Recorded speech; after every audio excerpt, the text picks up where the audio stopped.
फूटी गईल गेहुआ फुलाई गईल सारस पिया गवनवा मांगना पिया गवनवा मांगना बाहर पूरा भी बहरिया पिया गवनवा मांगना बाहर पूरा भी बहरिया पिया गवनवा मांगना अरे पहली पठावनी भसुर मोर आइला ससुर मोर आइला ससुर मोर आइला हम न जाबै उनके संगवा ससुर बुढ़वा होंगे ना हम न जाबै उनके संगवा ससुर बुढ़वा होंगे ना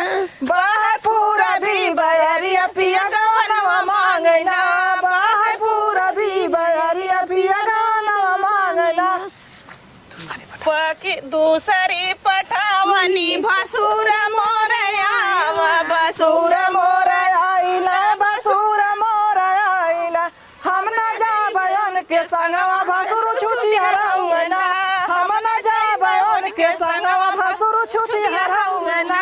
बाहर पूरा भी बहरिया पिया गवनवा मांगना बाहर पूरा भी बहरिया पिया गवनवा मांगना हम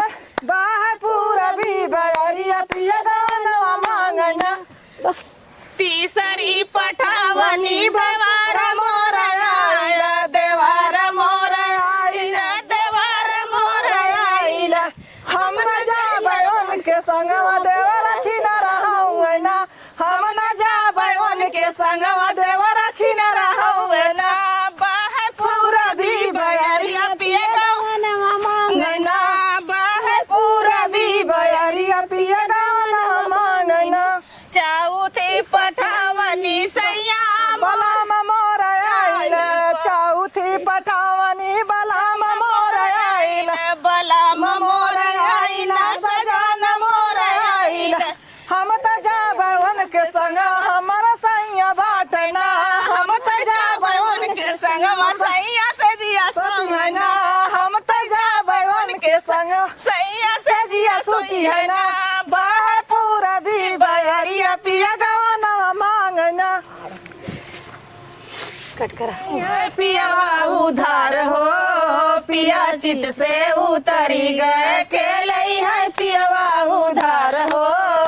पिया चित से उतरी गए गोड़ के भेजली खेतवा की अरिया गोड़ के भेजली खेतवा की अरिया गोड़ आए घरवा दुआर हो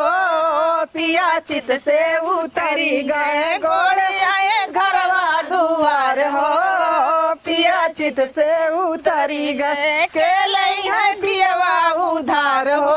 नाला गए हमार झेंगुर बोले जानकार जियरा नाला गए हमार कहिया आई बदिलदार नाई हरवा में नाई हरवा में हो नाई हरवा में हो नाई हरवा में कहिया आई बदिलदार नाई हरवा में कहिया आई बदिलदार नाई हरवा में पापा लई है हमके साड़ी मम्मी कह दे है विदाई पापा लई है हमके साड़ी मम्मी कह दे है विदाई अब हम ना रहा बनाई हरवा में अब हम ना रहा बनाई हरवा में नाई हरवा में हो नाई हरवा में हो नाई हरवा में अब हम ना रहा बनाई हरवा में अब हम ना रहा बनाई हरवा में चचा लई है हमके साड़ी चाची कह दे है विदाई चचा लई है हमके साड़ी चाची कह दे है विदाई अब